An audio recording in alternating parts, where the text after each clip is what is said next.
Tapos sa warrant of arrest, sir, issue court sa Tigagayan against Salty Kumain. 17 other Nana, karon. karoon lang i-announce ni BBM, sir. Nana, sir. Okay lang, sir. Reaction. Matagal ko nang sinabi yan. Dapat tumbukin yung mga mastermind, tumbukin yung may kasalanan, just seek the truth, inaantay po ng mga kababayan natin. Yan. Managot po ang dapat managot. Managot po yung mga corrupt. So, ako po, I am one with the Filipino people in this fight and crusade against corruption in government.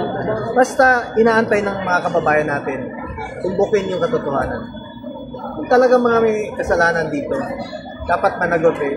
Alam mo, hanggat na hindi managot o hindi makulong yung may mga kasalanan, walang katahimikan po ito. So, pakiusap ko lang sa ating mga kababayan, be vigilant at tabayanan po ang lahat.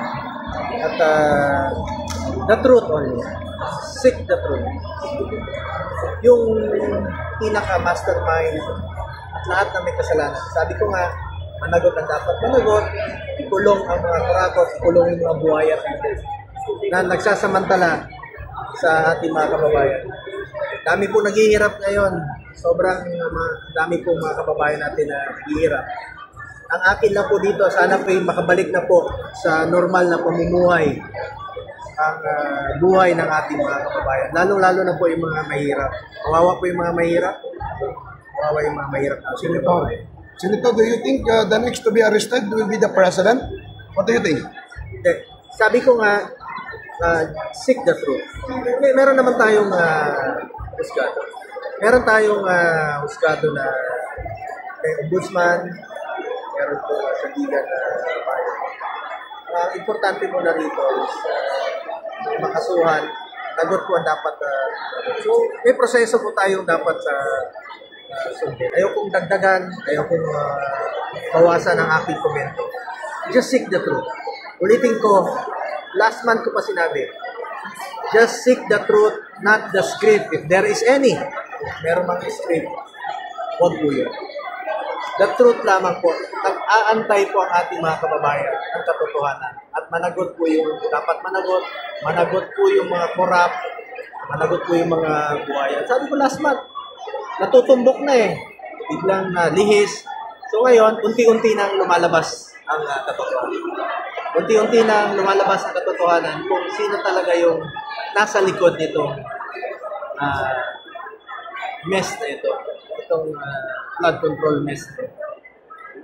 At let me repeat, I am one with the Filipino people in this campaign and crusade against corruption in government. Ako naman, bilang inyong senador, ako po'y magsiservisyo sa inyo sa abot ng aking makakaya. Unahin natin ang pagsiservisyo. Pagtapos nitong gulong nito, mapanagot na yun, dapat mapanagot. Makabalik na sa normal na pamumuhay yung Pilipino. Kawawa eh. Kita nyo ang nangyayari ngayon, bagsak yung ekonomiya, yung investors' confidence ay talagang sumasadsad. Takot eh. Takot yung...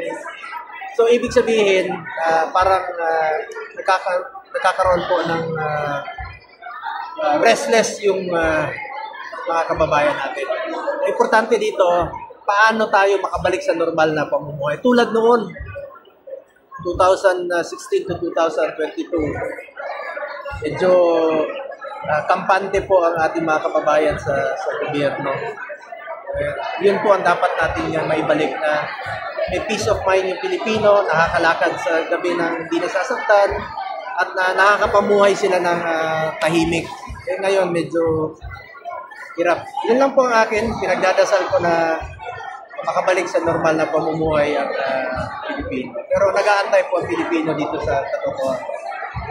So, panagutin ang dapat panagutin. So, dapat manubag yun ang naisalaan. Thank you po, Senator. May decision, mag-decide daw ang ICC on the 28th sa petition for interim release. Any reaction na, sir? Alam mo, araw-araw po ako nagdadasal para kay Tatay Tibo. hindi lang po bilang isang Mindanaoan, hindi lang po bilang nagtrabaho sa kanya na napakatagal. Nagdadasal po ko kay Tatay Digong ang kanyang kaligtasan, ang kanyang kalayaan, at ang kanyang kalusugan. He is 80 years old na po at nahirapan po siyang mag-isa doon. Si Tatay Digong naman nagserbisyo sa atin, nagsakripisyo para sa bayan. Hindi na siya dapat tumakbo noong 2016. Pero inaalay niya po ang kanyang buhay para sa Pilipino. At sana po makabalik na siya rito. He is the duly elected mayor of Davao City. Makapaglingkod man lang dito muli sa Davao hanggang sa kanyang pagtanda. Yan naman po ang kanyang ninanais ko. I will continue to pray for Tatay Digong and my request po sa Filipino people, sa mga kababayan ko Pilipino, ipagdasal po natin si Tatay Digong. Sana ma-enlighten po ang lahat, no? Mapagbigyan po ang kanyang interim release sa November 28. Araw-araw, oras-oras, ipagdasal po natin si Tatay Digong. Ako mismo, sobra po ako nasasaktan. Isa po yan sa aking wish, no? Sa ngayon, at parang pinagdadasal na mabigyan siya ng interim release. Hirapan si Tatay Digong doon na mag-isa. Dito nahirapan siya lalo na ngayon. Siya lang isa doon. 80 years old na po si Tatay. Kailangan na po makauwi naman po dito.